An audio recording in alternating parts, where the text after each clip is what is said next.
name is Kayleanna and welcome to my YouTube channel. Today, I'm gonna help you find a great roommate because you know what time it is? It is roommate season. I've had 4 roommates in my lifetime and I've learned a lot of lessons, and I'm gonna help any of you who have already struggled, or maybe it's your first time. I'm gonna help you not make the mistakes so many girls make. You guys know me, we don't like to waste time around here, so let's get into it. 3 important things when you are finding a new roommate. Number 1, no rushing. Do not be in a rush. The way roommates work in life, and especially in college season, they give you no time. They're like, by the way, you have 2 weeks to find the person you're gonna live with the rest of your life. Thank you for the warning. Thank you for the update. Where is my manual? Kayleanna is here to help. Example, you're accepted into college. 2 weeks later, they're like, fill out your form with your roommate.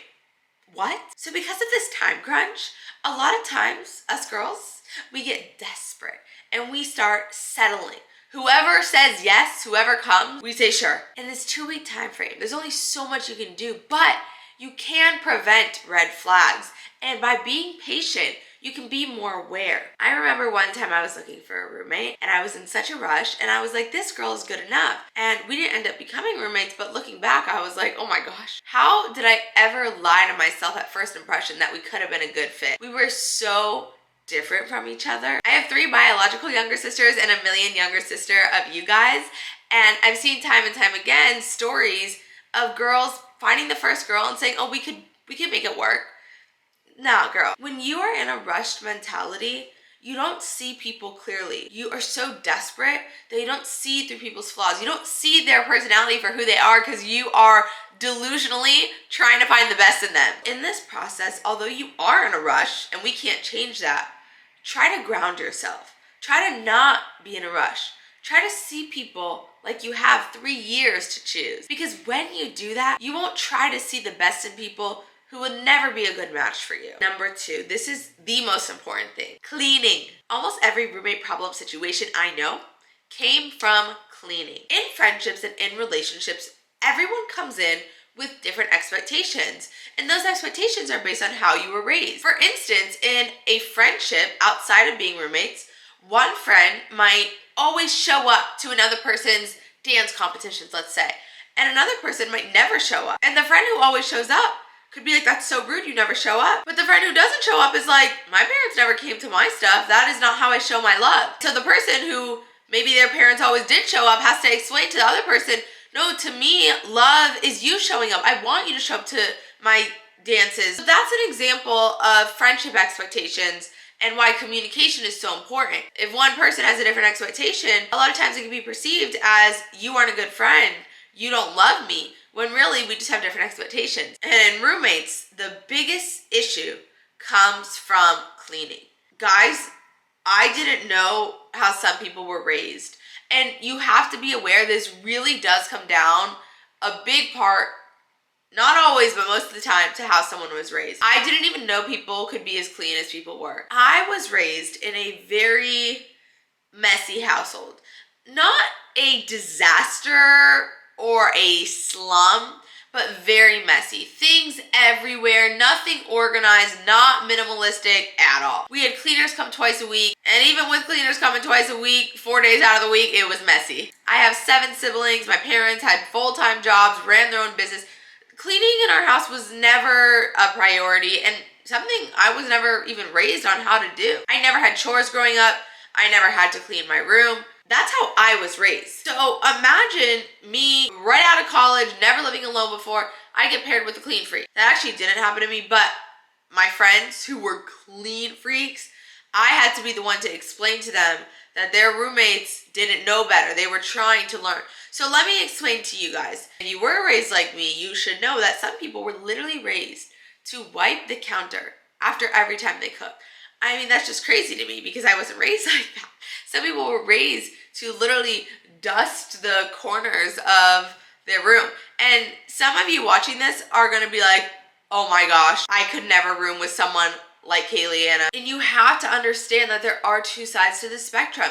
There are gonna be people who literally lose their mind if you take 2 steps into your apartment with shoes on. And there are gonna be other people who literally couldn't believe that you care if there's a few dishes in the sink. There are people who will freak out if there's a dish in the sink. And there are people who will let their dishes pile to the top and then clean it once a week. So you need to know where your trigger points are and make sure you understand yourself. If you're in a rush to find a roommate, you are going to wave these red flags. You have to find someone with a similar expectation to you in terms of cleanliness. So I want to give you guys some tips on how to find out what people's truth is when it comes to cleanliness. Because like we talked about, when you're in a rush, you can lie, you can sugarcoat. You don't even mean to lie or sugarcoat, but you're just in such a rush. You're like, oh yeah, I'm fine with keeping it clean. I remember for me, I never wanted to be a messy person. So when I was finding roommates, I'm like, yeah, I do want to keep it clean. But I was never that clean of a person. I've become a clean person as I've lived alone, but it's taken me multiple years to change my habits that I had growing up. Please don't get me wrong. There are some people who come from messy households who are the complete opposite. They are clean freaks because they came from messy households. But what you want to do is ask the right questions to get as much to the truth of who this potential roommate is as possible. I'm telling you, having someone with a similar expectations of how you keep your place, your apartment, where you're living is much more important than a personality match. Because trust me, if this personality match is a mess or way too clean for you and she's getting mad at you for being a mess, you guys are gonna hate each other. You wanna ask them a lot of questions and you wanna give them space to answer. If you just let them pass by with, yeah, I'm clean, then you're never gonna really know their truth. So you wanna ask them a lot of questions. For example, how clean were you raised? Are you someone who cares if there's dishes in the sink? Do you like to keep shoes on in the apartment? How often do you like to clean? Are you a clean freak? You don't wanna just say, are you clean? And never talk about it again. This is important, girls. We have to know who they really are as much as possible. And if you can ask questions and create space, and to create space, you have to not be in a rush. Because if you're in a rush and you don't ask these hard questions, you're gonna find out the hard way. So number 2, ask hard questions to find out how clean or how not clean this person is. Now let's get into number 3. Do not share, and everything that has to be shared should be 50-50. A lot of times you become friendly with your roommate and you're like, let's share stuff. You get stuff, I get stuff. For me, I'm someone who's a giver. I'm on top of my stuff. I'm gonna get extra stuff. And when you're a giver type person, you start getting frustrated a month in when your roommate, who they don't mean any harm, they just haven't thought about it, they're not replacing the paper towels, they're not replacing the dish soap, so you're doing everything and they're just not noticing. So you start to get pissed. And the other person's like, whoa, what? We are even. I got stuff the other day. The best solution is to just split everything 50-50. Whenever someone purchases soap or whenever someone purchases paper towels, just split it 50-50. Now, listen, as a giver person, if you're someone who loves to give to your friends and not count pennies, I get it. It's gross. It's annoying. No one wants to have to count pennies with your roommate, with someone who may even be a good friend of yours. But I find it an easy, simple way to keep things peaceful. Because when everything is split 50-50, there's no problems. Let's say your roommate has something tragic happen to her. Someone passes away. She fails one of her classes.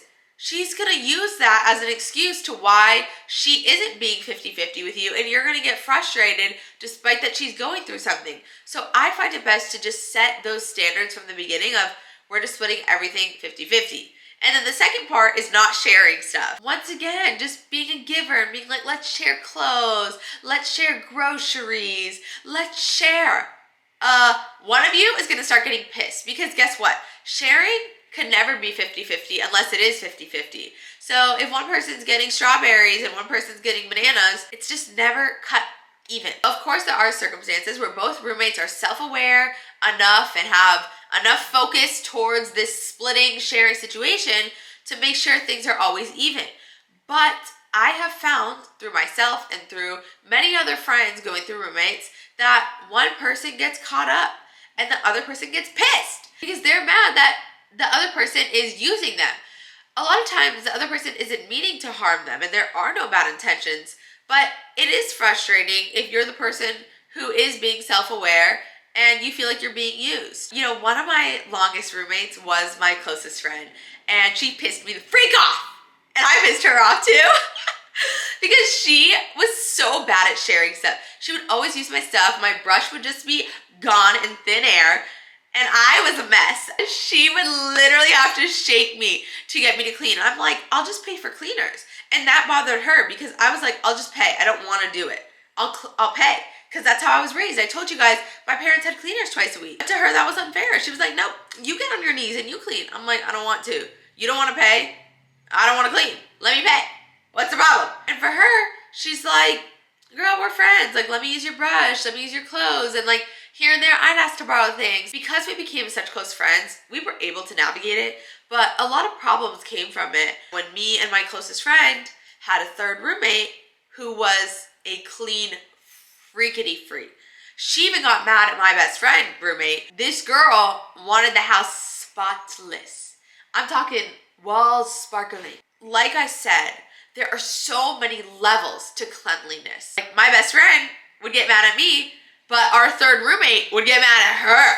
So make sure you know who you're rooming with. I have a close friend who came from a clean freak household, and she thinks messy is my version of the cleanest room ever. I hope this video helps you to pick the best roommate possible. Do not be in a rush. Really create space to get to know someone. Ask them questions. Don't feel rushed or hurried or scared to know the answers. A lot of times when we're in this rush to find a roommate, we can be scared to create space to really talk about what needs to be talked about. We're like, yeah, this works. So tell me about your life. Tell me about your friends. Tell me about where you came from. No, we need to talk about the real things that come with having a roommate. How clean are you? That's what matters. I hope this video helps you to find a roommate and learn from the mistakes I wish I would have known before I chose my roommates. If you are new to my channels, every single week I do a giveaway to the girls who engage and support me the most. You girls have no idea how much it helps me to see your engagement and your comments, because sometimes I'll be like, I am in this room alone with a camera. And so your guys' engagement really helps me and inspires me to keep going. So every single week, I give away a box of skincare, hair care, whatever I have, to thank you guys for your support to me. And I'm very big on, this is not random. This is thank you for giving me love. And I give it to the person who supported me and cheered me on. And I want to cheer you on back. Welcome to the Confidence family. If this is your first time here, thank you for bearing with my sick, congested voice. I don't know if you guys can tell, but I'm a little sicky sick, but we're coming back strong. I feel like I have a day or two more left and I'm going to be back to normal. Don't forget to like, comment, subscribe. Thank you so much for watching and I love you. Bye.